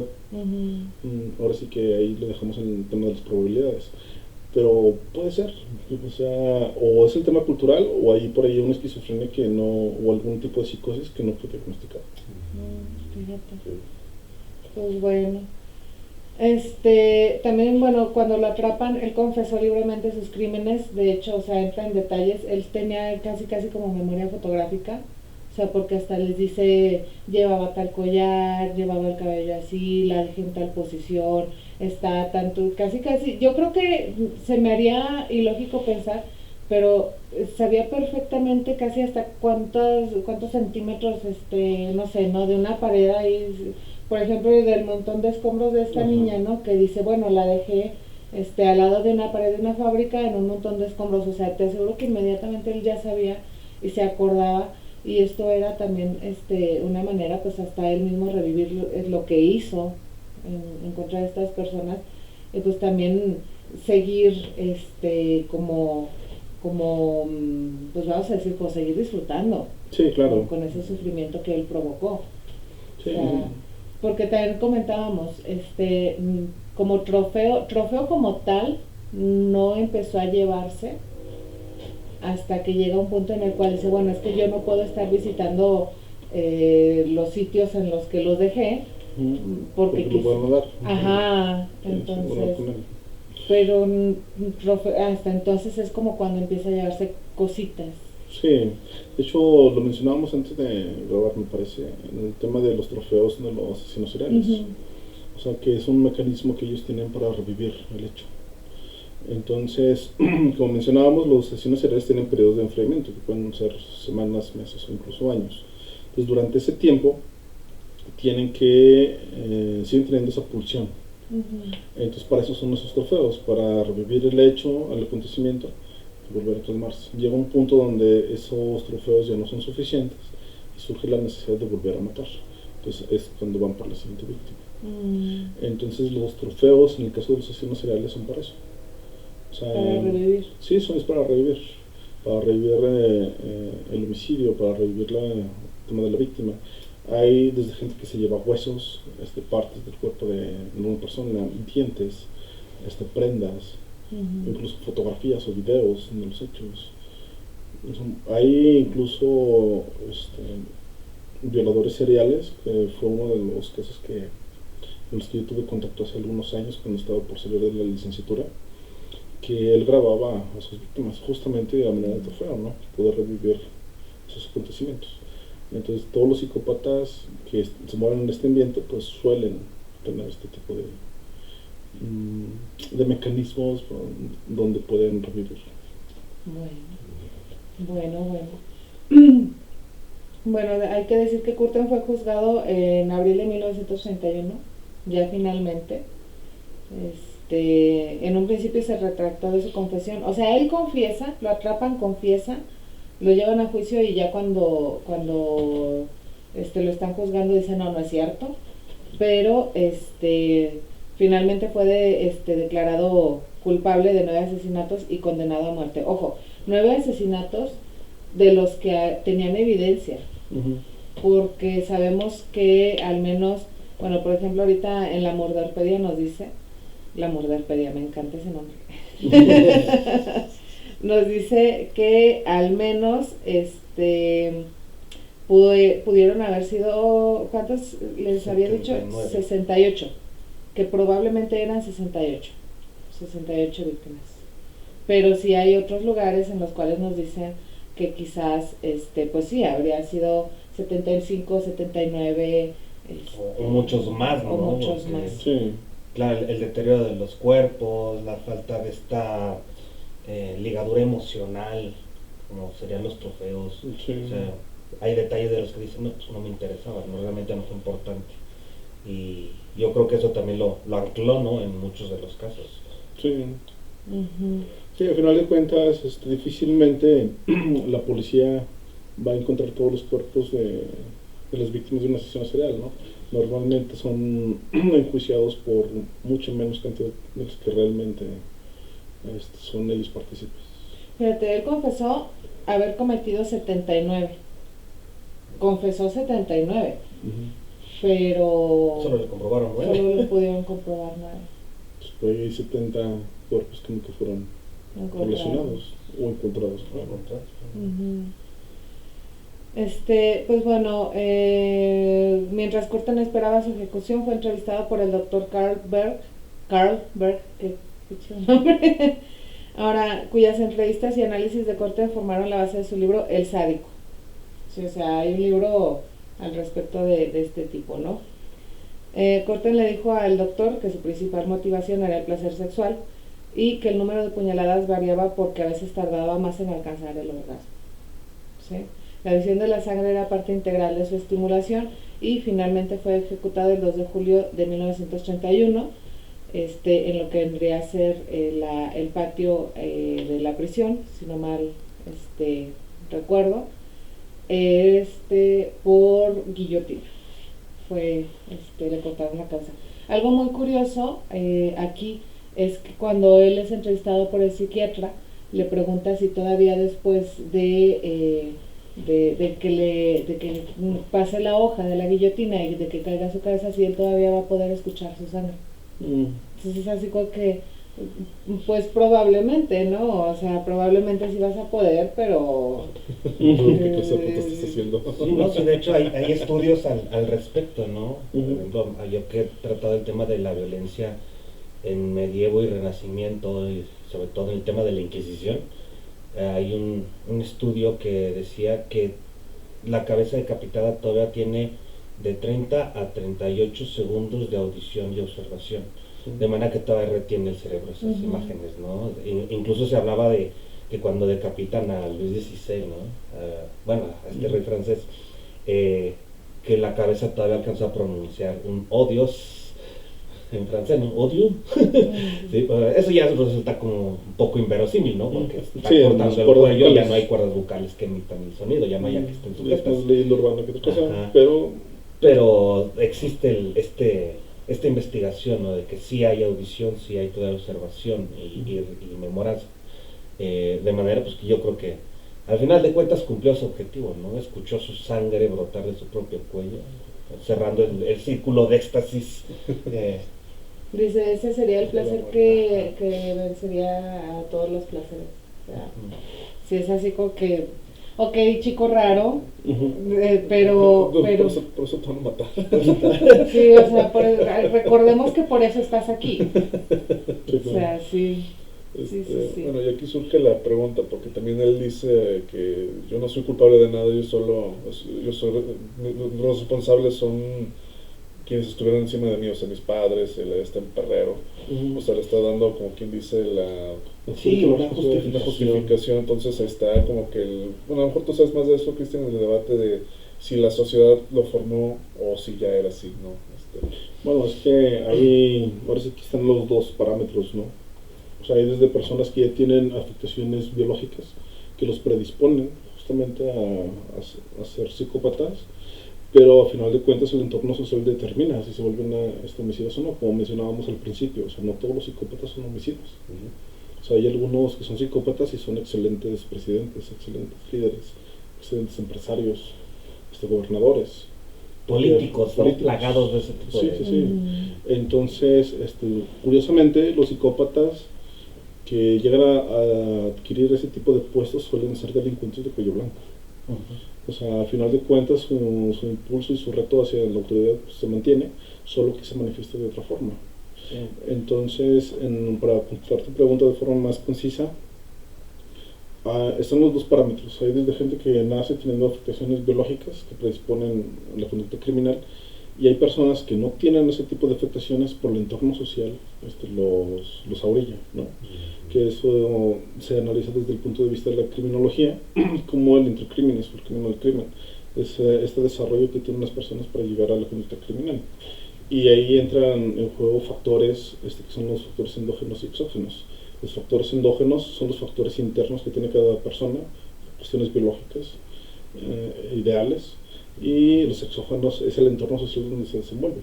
Como mencionábamos hace rato, o sea, pueden ser dos hermanos que tienen el mismo entorno social, y ¿por qué uno se vuelve criminal y el otro no? Bueno, porque a lo mejor hubo variantes en ese entorno social en el que a uno le apoyó para no desarrollar la conducta criminal y el otro sí. Entonces, al final de cuentas, se juntan muchos factores para poder desarrollar la conducta criminal. No hay un hilo negro. Ojalá lo hubiera, porque si lo hubiera, pues Será más sencillo. sería más sencillo, claro. Nos evitaremos muchísimas situaciones que se presentan hoy en el mundo. Pero en la criminología no hay un hilo negro, no hay algo en específico al cual tú le puedas apuntar y decir, si inhibimos esto, se acaba la mentalidad criminal. O sea, ¿no?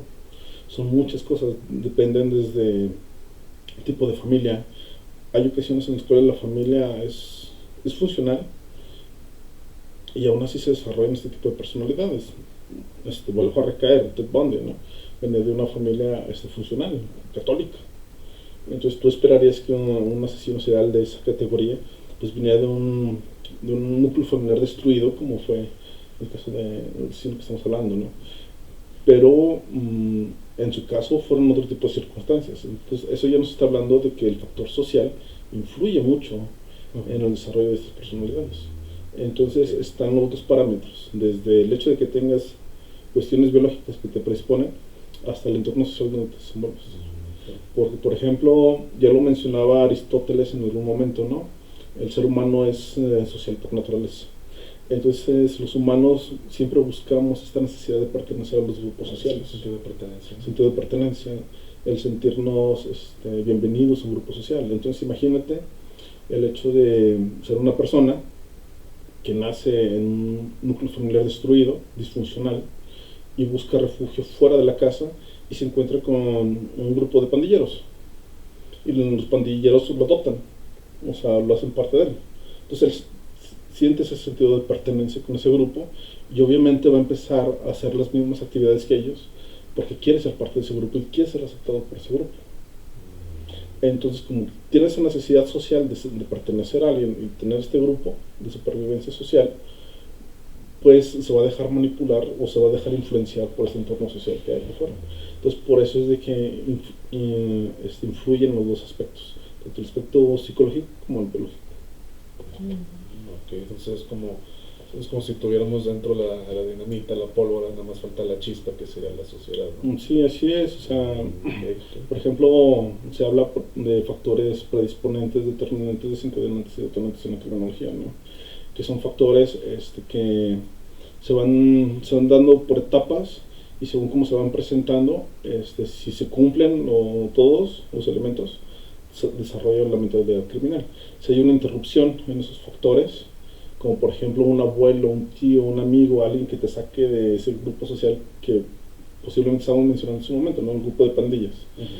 O sea, si viendo ese ejemplo, si esta persona tiene este sentido de pertenencia social y pertenece a la familia y de pronto un abuelo, un tío lo ve y lo saca de ahí y dice, no, ¿sabes qué? O sea, tú tienes que estudiar, tienes que dedicarte a trabajar, hacer otro tipo de cosas y encuentra la forma de extraerlo de ese núcleo, ahí ya se interrumpe el proceso de desarrollo de la mentalidad criminal. Y posiblemente, a pesar de que haya tenido un pasado donde estaba relacionado con gente de la pandilla, no llegue a desarrollarse como un criminal como tal. Porque un impulso positivo. Exactamente. Esos son factores inhibidores de conducta. Entonces, es todo un esquema, es todo una serie de elementos que se tienen que juntar, que se tienen que ir presentando para el desarrollo de una mentalidad criminal. Que eso es lo que vuelve difícil poder prevenir, ¿no? Porque como mencionaba hace rato, o sea, no hay un hilo negro que se pueda cortar y se acabó, se ¿no? acabó, o sea, no. Hay que poner atención a muchos aspectos. Sí, eso sí, sí.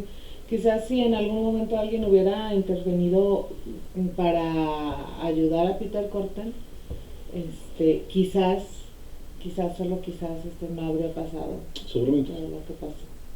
Seguramente. Pero bueno, el hubiera no existe. El hubiera no existe. La noche anterior a esa ejecución comió por última vez escalope vienés, patatas fritas y vino blanco y le comentó a su psiquiatra lo que ya hemos dicho. Algo que me gustaría mucho comentar al respecto es que tiene muchísimos referentes en la cultura pop. O sea, muchísimos referentes.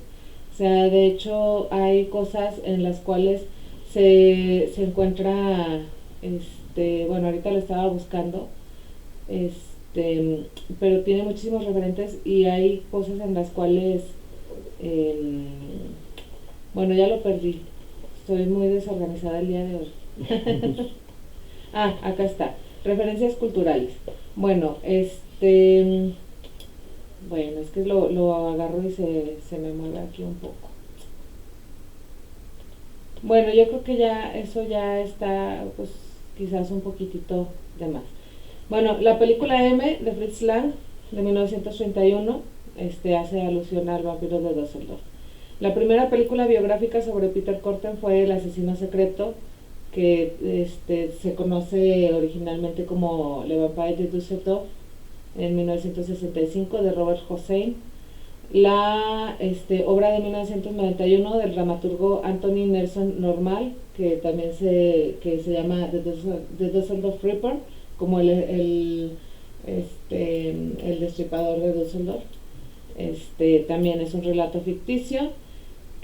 Corten es el tema de la canción de Randy Newman, In Germany Before the War, que está en el álbum Little Criminals. En 1981 la banda británica de noise White House lanzó un álbum titulado Dedicated to Peter Corten. O sea, también esta, pues vamos a decir, busca como cierta idolatría. Fascinación, ¿no? Fascinación. La banda estadounidense de death metal Macabre grabó una canción llamada Vampire of Düsseldorf sobre Peter Corten, varias novelas, como por ejemplo en Salem's Lot de Stephen King, hay se resume la historia de Peter Corten. En el capítulo 4 de The Wise Hotel de M. Thomas también se menciona a Peter Corten. En la novela Swimsuit del 2009 de James Patterson también hay un personaje basado en Peter Corten. En la novela de Ariana Franklin, que se llama City of Shadows, también uno de los personajes es un inspector de los que ayudaron a atrapar a Peter Corten. Y finalmente en la película Copycat de 1995, el asesino que sale en esta película, se supone que que vendría a ser pues relacionado con Peter Corten. O sea, al final, ¿un imitador de Corten? Pues vendría a ser como un imitador prácticamente, o sea, como basándose en él. Pero finalmente pues sí podemos destacar eso, ¿no? O sea, a pesar de todo esto que hizo y a pesar de que, por ejemplo, pues bueno, nosotros lo estamos utilizando ahorita pues como un recurso informativo, investigativo, como un poquitito para decir, bueno, primeramente ni siquiera fue un vampiro, No. O sea, ni el título de vampiro pues quizás se merecía, ¿no? O sea, en dado caso nada fue cosa de la prensa de la época. Pues sí hay muchísimas personas que siguen con esta idolatría, ¿no? Pues bueno, jóvenes, yo creo que por hoy ya le dejamos, que ya siempre decimos vamos a grabar algo corto y nos llevamos 1 hora y media, 2 horas, y no está chido eso. Cristian, últimas palabras. Yo sé que no somos la mejor compañía del mundo, pero aquí andamos. Gracias por dejarnos venir a invadir tu casa para grabar. Ustedes saben que son bienvenidos siempre que quieran venir a este caso. Thank you. Sí. ¿Te animarías después a otro episodio? Sí, claro, estaría bien, hay que ver si les gustó, ¿no? Si no se aburrieron. Sí, ¿verdad? Mira, hubo una vez que Lalo platicó ¿de qué platicaste? Del movimiento gótico, no, de la introducción al gótico del arte, y también decíamos, quizás fue mucho tecnicismo, pero tuvo buena recepción. Entonces, vamos bien, yo creo que sí, espero que sí. Sí. No, claro, o sea, si les llama la atención y podemos colaborar, pues claro, ¿no? Sí. Muchas gracias, Cristian. Oscar, últimas palabras. No se te parece el vampiro de Düsseldorf. Los vampiros, sí que no. Yo me veo muy serio, ¿no? En serio, no, es que sí fui la lámpara del día. Hoy le tocó a él. Pues la lámpara, no, está bien. Después es que digo, a mí me gusta también eso de la criminología y todo, no por fascinación, sino también, como dices, ¿no? Indagar en la psicología del asesino, ¿no? Intentar comprender las motivaciones, que es lo que lo mueven a hacer esto, ¿no? De pasar a una persona normal y de repente se le ocurrió matar. Ese tipo de cosas es las que me llaman mucho la atención. Así que sí, que estuvo aburrido, no te preocupes, es un tema ya como hoy en día, que a pesar de que ya se ha hablado bastante, o sea, este tema del vampiro de Düsseldorf lo puedes encontrar muy fácil en internet, otros podcasts, pero verlo de este lado del profesional o del experto es como que, espérate, estamos indagando en otro tipo de barril, ¿no? Que eso es creo yo que lo más chido de esto. Entonces dije, no, pues yo no sé mucho de esto, pues mejor no meterme. Mejor lo escucho y pregunto. Levanto la mano cuando tengo una duda. Sí, tú, el de la esquina. ¿Verdad? Sí, entonces, no, y otras colaboraciones, no, es muy chido todo, sí, espero con ansia esa cooperación de nuevo contigo, Cristian. Sí, creo que sí. Muchas gracias, Cristian. Oscar, también gracias. Lalo, últimas palabras. No, ya vamos. No, ya vámonos, ya. Hace hambre, nos está esperando ahí una caguamita. Pues bueno, ahí abajo van a aparecer nuestras redes sociales, Cristian. Añado tus redes sociales por si alguien quisiera contactarte. Sí, claro. Sí, ok. Ahí abajo entonces aparecen las redes sociales. Este formato es diferente, pero pues porque nos podemos reunir. Ya quizás después ahí aparecerán en otro formato, pero aparecen en las redes sociales. En Facebook nos encuentran como Naturaleza Vampírica, en Instagram Naturaleza Vampírica Oficial. ¿Dónde más estamos? En YouTube. En YouTube somos Naturaleza Vampírica también, y en Spotify estamos como el podcast Vástagos Vampíricos de Naturaleza Vampírica. No nos queda más que decir que ya vámonos, porque si no van a llegar las víctimas del vampiro de Düsseldorf por nosotros. Entonces, como nosotros también somos medio supersticiosos, mejor ya vámonos. Que venga. Que venga. Estoy protegido. Los entrevistamos. Sí. A lo mejor tienen otra visión a ellos. Sí, ¿verdad? No es cierto lo que dijo, no lo hizo así. No, capaz que llega uno y dice, ni siquiera era él. Puede ser. ¿Quién dice eso? Puede ser. Lo usaron falsamente. Pues antes de seguir divagando, vámonos. Sí, vámonos, chicos, cuídense mucho. Nos vemos. Muchas gracias. Bye, bye.